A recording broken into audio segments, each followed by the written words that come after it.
Então vamos lá, vamos continuar nosso curso de Teoria Geral dos Recursos, parte 2. Tudo o que você queria saber sobre recursos e nunca teve coragem de perguntar. Vamos lá. Nós estávamos falando na aula passada dos requisitos subjetivos. Nós vimos os requisitos objetivos dos recursos e estávamos vendo os requisitos subjetivos, né? Então, requisitos subjetivos, eu tenho a legitimidade ad causam e a legitimidade, né, que é a legitimidade de parte. Temos a legitimidade ad causam e temos a legitimidade ad processum. Qual a diferença entre legitimidade ad causam e legitimidade ad processum? É que a legitimidade ad causam se relaciona à legitimidade daquela parte no polo ativo ou no polo passivo da relação processual que está em juízo. E a legitimidade ad processum significa que aquela pessoa não tem capacidade postulatória. Então, uma pessoa que ajuiza uma ação e que não é advogado. Então, legitimidade ad causam é a legitimidade da parte, a capacidade de ser parte num processo judicial. A legitimidade ad processum é a legitimidade para interpor, para ajuizar, para impetrar uma medida judicial, tá? Trata-se de instituto de direito material, a legitimidade, é um dos requisitos da ação, né? Nós temos aí a possibilidade jurídica do pedido, o interesse de agir e a legitimidade de parte, tá? É um dos requisitos da ação. E por ser de direito material, ela está regulada aqui, nessa aula de recursos, e importa no preenchimento de uma das condições da ação. Uma das condições, porque são 3, né? Possibilidade jurídica do pedido, interesse de agir e legitimidade de parte. Não preenchidos os requisitos da ação, nós vamos ter a insubsistência daquela pretensão. Logo, as condições da ação se referem à possibilidade jurídica do pedido. Eu não posso pedir, por exemplo, para ser reintegrado num terreno na Lua, porque, pelo menos atualmente, né, daqui a milhões de anos, quando alguém, um marciano, estiver assistindo a minha aula lá em Marte, ele vai ver que eu falei isso, mas olha, agora já está podendo colonizar a Lua. Por enquanto não pode, impossibilidade jurídica do pedido. Ao interesse de agir, nós já vimos que só tem interesse de agir a nível recursal quem for sucumbente, quem sofreu, pediu uma coisa e teve um provimento inadequado do que ele pediu, e a legitimidade ad causam, né? Que é a legitimidade para estar em juízo, no polo ativo ou polo passivo da relação jurídica processual. A legitimidade ad processum significa a capacidade da pessoa estar em juízo por reunir as condições legais para esse fim. Capacidade das pessoas estarem em juízo é capacidade para ajuizar ação, capacidade para interpor recurso, e essa capacidade, regra geral, está nas mãos do advogado. O recurso, um dos únicos recursos que eu só posso ajuizar sem advogado é o habeas corpus. Qualquer pessoa pode ajuizar o habeas corpus, ok? Subjetivos, ainda falando dos requisitos subjetivos. Ausente a legitimidade ad processum, ou seja, ausente a capacidade postulatória, ausente a pessoa do advogado, será a relação jurídica processual considerada inexistente. E o Instituto de Direito Processual é um dos pressupostos processuais. Eu preciso preencher essa capacidade processual. Eu preciso ter a capacidade postulatória. Se o advogado não tiver a capacidade postulatória, quer porque não é advogado, quer porque sendo advogado está impedido de exercer a função pela OAB, nós vamos ter esse problema aqui de pressuposto processual. Sucumbência. Sucumbência. Tem um juiz que é amigo meu, que é um cara muito bacana, eu gosto muito dele, que ele faz o Epaminondas. E ele fez, né, vocês já devem ter ouvido falar no Instituto da Sucumbência.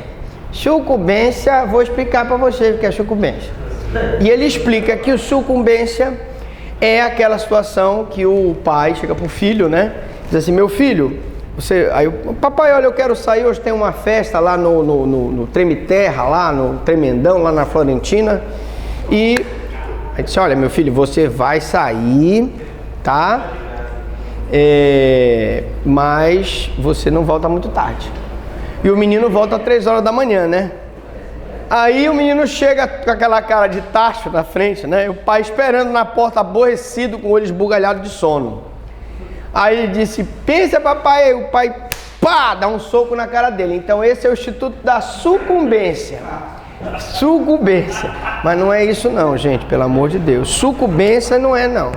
Sucumbência, não é não. Sucumbência é a desconformidade entre o que se pede e o que se recebe a nível jurisdicional. Você pede, por exemplo, uma condenação, você tem uma absolvição. Você pede uma condenação no homicídio qualificado, consegue uma condenação no homicídio simples. Você pede uma condenação no furto qualificado, você consegue uma condenação de furto simples. Você pede uma condenação por roubo, o cara te condena por furto.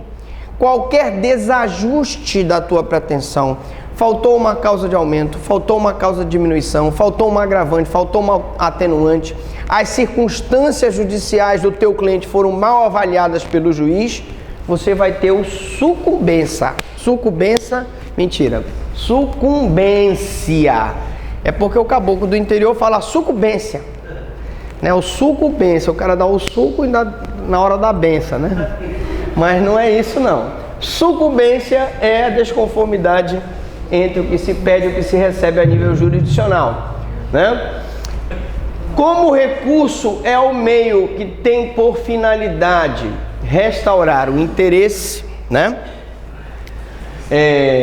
Da parte lesada, é evidente que, ao menos em princípio, só quem foi prejudicado pela decisão pode usá-la. E aí, senhores, vamos deixar bem claro o seguinte: eu agora mesmo, ontem, eu recebi um recurso em que o advogado, que é um defensor público, ele ingressou com recurso porque ele argumenta que o juiz não analisou corretamente, parece que 3 circunstâncias judiciais. Para vocês, talvez isso pareça pouco, mas isso é uma sucumbência, não é sucumbência, tá? Sucumbência, por quê? Porque ele foi prejudicado pela decisão. Às vezes, a pena poderia ser um pouquinho menor por conta daquela análise incorreta das circunstâncias judiciais. Imagina, por exemplo, se ele deixa de reconhecer a confissão do acusado em juízo como forma de diminuir a pena do acusado. É grave isso. Então, aí eu poderia diminuir mais ainda a pena do meu cliente, por isso ele é sucumbência. Então, ao menos em princípio, só quem foi prejudicado deve recorrer. Tem interesse todo aquele que teve seu direito lesado pela decisão. O interesse, gente, está diretamente relacionado à ofensa ao bem jurídico daquela pessoa que está recorrendo. A pessoa foi ofendida no seu bem jurídico. Então, no caso do direito penal, houve uma privação do bem jurídico. Se for uma pena privativa de liberdade, eu tenho uma privação da liberdade. Se for uma restritiva de direito, eu tenho uma restrição de algum direito. E se for uma multa, eu tenho uma restrição patrimonial.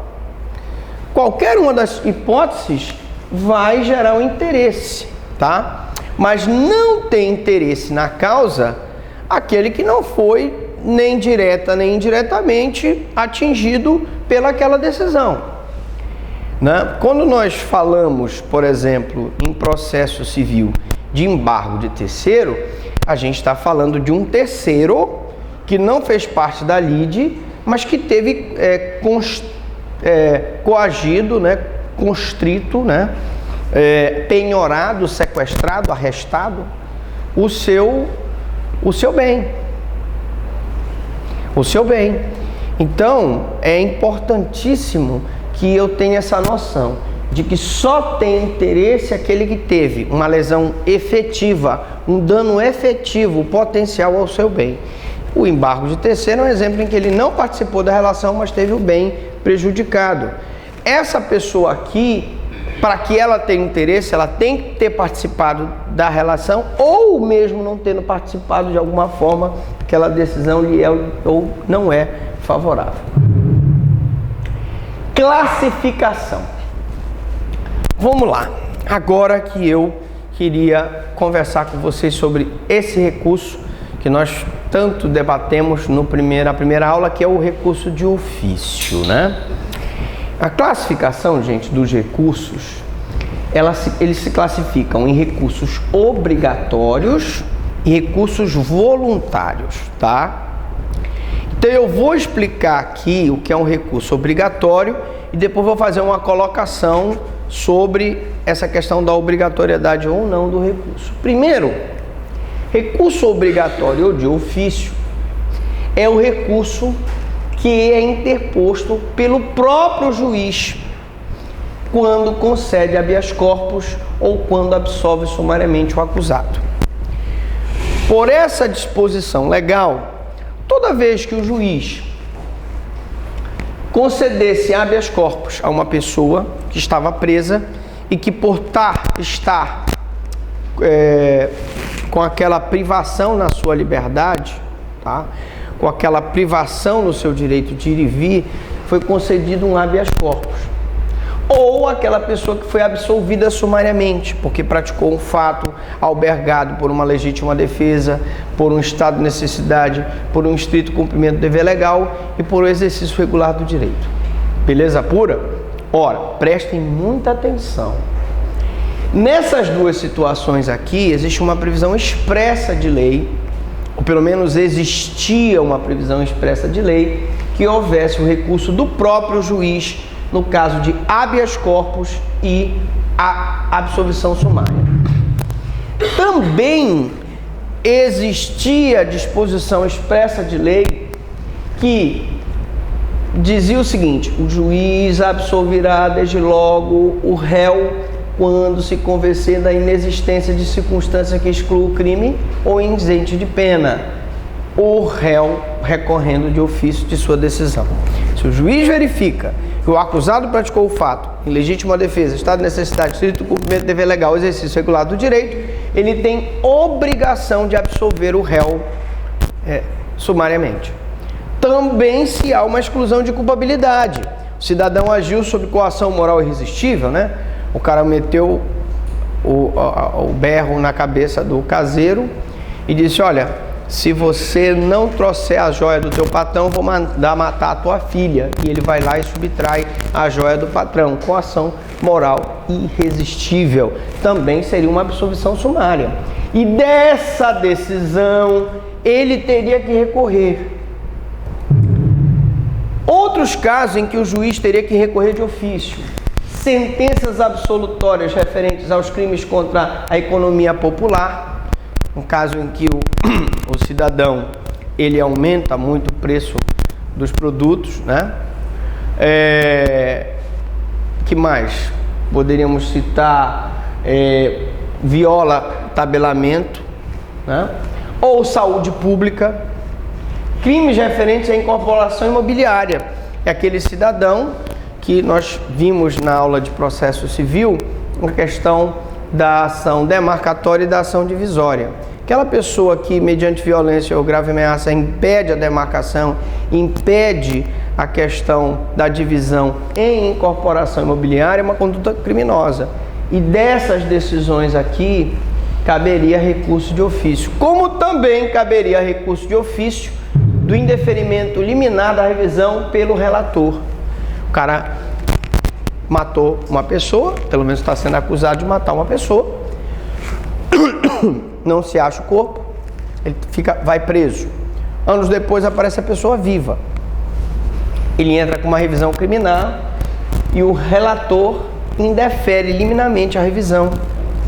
Dessa decisão liminar da revisão criminal pelo relator, dará recurso às câmaras reunidas para que o tribunal a decida, cabe recurso de ofício. E a decisão que conceder a reabilitação também cabe recurso de ofício. Nós falamos na aula de medida de segurança, contamos a história do bandido da luz vermelha. Vocês sabem que uma pessoa não pode ficar mais de 30 anos preso por conta de expressa disposição de lei. Ele pode até ser condenado a 600 anos, mas ele só vai cumprir 30 anos. Ora, também uma pessoa submetida a uma medida de segurança pelo mesmo raciocínio não poderia ficar com uma medida de segurança mais de 30 anos. Logo, quando o bandido da luz vermelha, não sei se vocês já ouviram falar, ele foi condenado, ele era inimputável, tinha problemas mentais. E ele então, quando foi condenado a uma medida de segurança. Completou 30 anos ele no manicômio judiciário, a Defensoria Pública do Estado de São Paulo entrou com uma ação para que ele fosse liberado. E o Ministério Público então recorreu através de agravo em execução. O agravo em execução dessa decisão, ele tem efeito suspensivo, mas o Ministério Público perdeu e o bandido da luz vermelha foi liberado. E nessa liberação ele foi tentar matar o parente dele, e o parente dele mais esperto, matou ele e acabou a história. Apagaram a luz vermelha do bandido da luz vermelha. Mas o que eu quero dizer é o seguinte: decisão que indefere liminarmente a revisão, decisão que concede a reabilitação é quando a pessoa é condenada e ela é reabilitada. Então ele tem que morar 2 anos após a condenação no Brasil, ele tem que ter bom comportamento público e privado. Ele vai entrar com essa ação de reabilitação para apagarem os antecedentes criminais deles. Isso aqui é reabilitação. Dessa decisão aqui de reabilitação, a senhora nunca ouviu falar em reabilitação? Vocês nunca tiveram aula de reabilitação? Não tem problema, seus problemas acabaram? Nós temos o DVD de reabilitação do professor Frank. Bom, assistam lá. Então esse recurso terá efeito suspensivo e será sempre para o Tribunal de Apelação. Bom, agora eu quero conversar com vocês sério. Professor, eu já ouvi falar em algum lugar que não existe mais recurso de ofício. O senhor explicou tudo isso aí, bonitinho. Por que não existe mais recurso de ofício? Porque, senhores, vamos raciocinar. O recurso, quem argumenta essa questão do recurso de ofício, ele vai dizer o seguinte, né? Recurso de ofício é aquele recurso em que o próprio juiz recorre da sua decisão. Logo, teoricamente, haveria uma violação do princípio do ne procedar e o dex ex officio. Porque se o juiz não pode proceder de ofício, se o juiz é inerte, vigora o princípio da inércia, como poderia o juiz recorrer da sua própria decisão? Segundo, ora, se eu tenho o princípio da legitimidade das partes, tanto o Ministério Público na ação penal pública quanto o particular na privada, não teria que ser o Ministério Público e o particular que teriam que recorrer e não o juiz? Então, algumas decisões jurisprudenciais e doutrinárias, alguns doutrinadores defendem que não existe mais recurso de ofício, tá? Por conta da violação do ne procedar e o dex ex officio, que é o princípio da inércia, e pela violação do princípio da iniciativa das partes. Só existiria então o recurso voluntário, que é aquele recurso em que a própria parte interpõe o recurso para defender interesse seu, que foi prejudicado pela sucumbência, ok? Formas de interposição. Professor Franklin Lobato, quais são as formas de interposição dos recursos na área criminal. Deixa eu sair, tá aqui o colarinho, porque tá bom aí? Tá bom o colarinho? Beleza? A gravata tá torta? Deixa eu ajeitar aqui. Bom, rapidinho. Então, gente, as formas de interposição dos recursos eles podem ser interpostos por petição, feita por escrito, né? Tranquilo, beleza, sem problema. Por termo nos autos. E o que é o termo nos autos? Deixa eu explicar. Eu mesmo já me utilizei desse termo nos autos. Eu cheguei para o escrivão, eu tinha prazo para interpor o recurso, não tinha tempo de fazer por escrito, cheguei lá e disse, olha, por favor, me faz aí um termo nos autos, dizendo que eu quero apelar. E ele vai fazer um termo nos autos, dizendo que eu quero apelar, e depois o juiz me dará 8 dias para que eu possa ajuizar a apelação. Beleza? Então, isso é o termo nos autos. Eu posso falar assim, simplesmente apelo, ou recorro, ou interponho recurso, qualquer palavra, inclusive em plenário, quando na sessão do júri, o juiz concede a parte falar no final do julgamento e a parte diz que quer recorrer, isso aí é termo nos autos. Então eu posso recorrer por petição ou posso recorrer por termo nos autos. Existia uma outra modalidade, vou já falar aqui, está aqui embaixo, mas segura ela aqui. Então, o escrivão providencia. Deixa eu só ler para vocês, que eu gosto de ler o slide, que às vezes o aluno está no carro, assistindo o meu DVD no carro, ou vendo na internet, ele está só anotando e é bom ele ouvir, então, o que está escrito aqui. Você tem que pensar em tudo, né, bicho? Tem que pensar em tudo. Por termo nos autos, a parte interessada comparece ao cartório para manifestar seu inconformismo, então o escrivão providenciará a lavratura do termo nos autos. Então o escrivão, você comparece ao cartório, não peticiona, porque senão vai ser por petição, e vai dizer apenas para que o escrivão registre o seu inconformismo que você deseja recorrer. Bom, existia, como eu disse, o protesto por novo júri, né? Quando as condenações fossem superiores a 20 anos, automaticamente a parte recorria da decisão na sessão do júri. Mas esse protesto por novo júri foi revogado pela Lei 11.689/08. Não existe mais protesto por novo júri. Se a pena for superior a 20 anos, babau, o cidadão vai para o chachado, tá? Agora eu me lembrei de uma aluna que me disse assim, professor, mas o senhor tem que se preocupar, não sair só a sua cabeça na aula, enquadrar melhor. Eu digo, gente, isso aqui é ao vivo e a cores. Então, eu acho o seguinte, o cara quando vai assistir minha aula, principalmente se for homem, ele não vai olhar para mim. Ele vai se preocupar com o que está escrito no slide, ou o que está sendo falado, o que está sendo explicado. O professor é o de menos, né? Claro que se eu fosse Brad Pitt, seria muito melhor. Ficaria muito mais bonito, mas não sou. O que posso fazer? Processamento em prazo.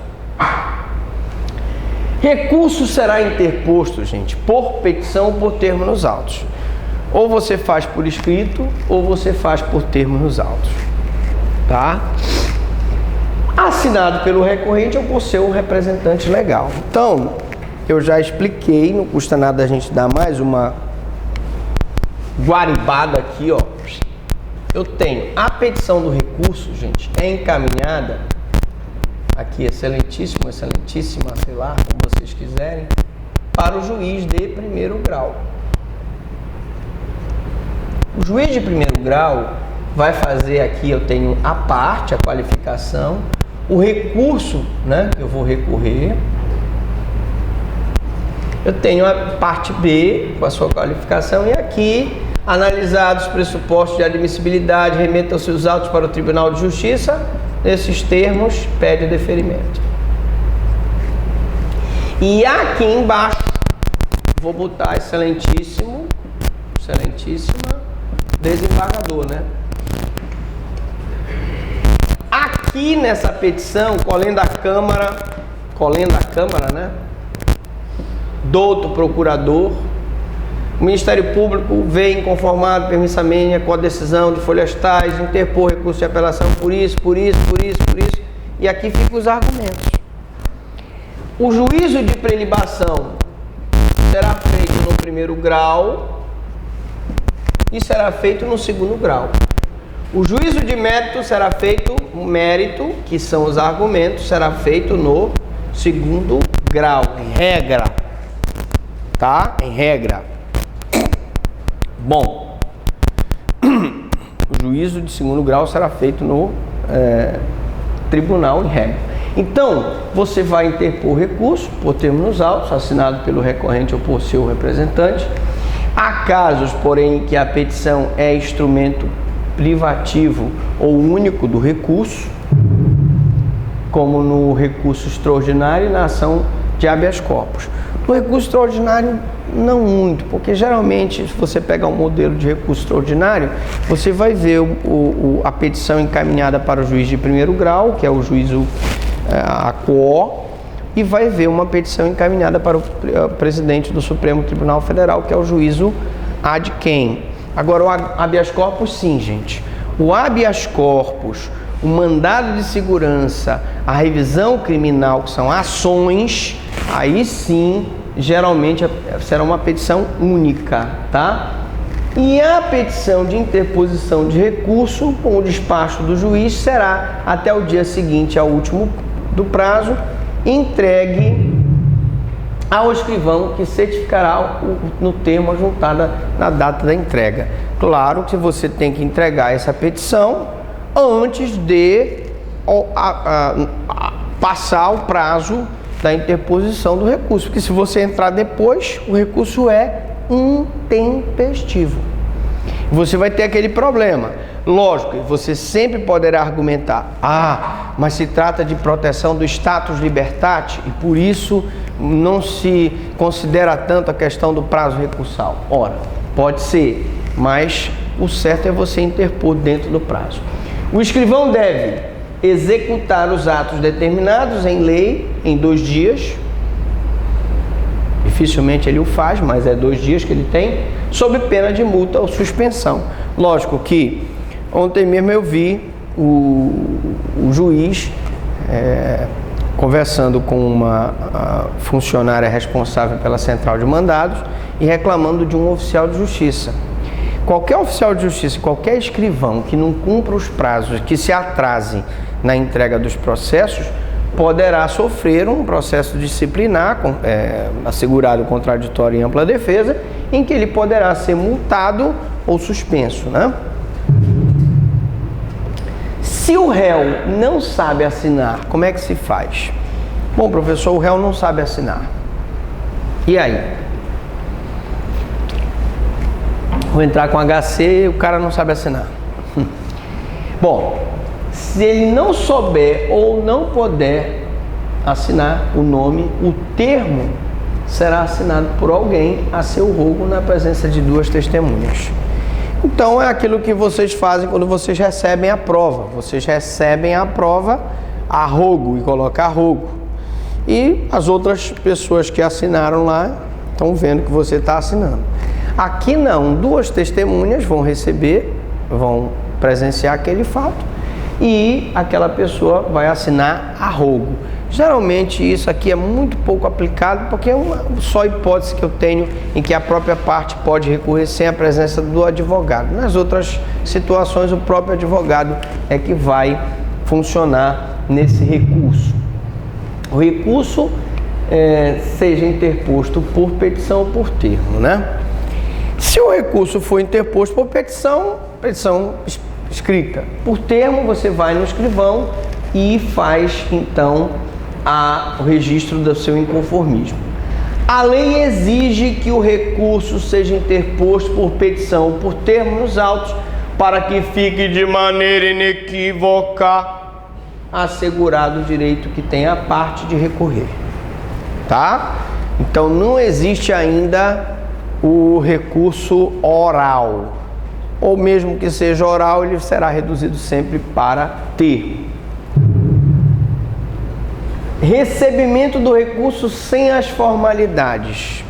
Nada obsta que o recurso seja recebido mesmo sem o cumprimento dessas formalidades em respeito ao princípio do contraditório e da ampla defesa. Como eu disse, principalmente nessa área criminal, tá, gente? Nós não estamos falando da parte civil, nós estamos falando da área criminal.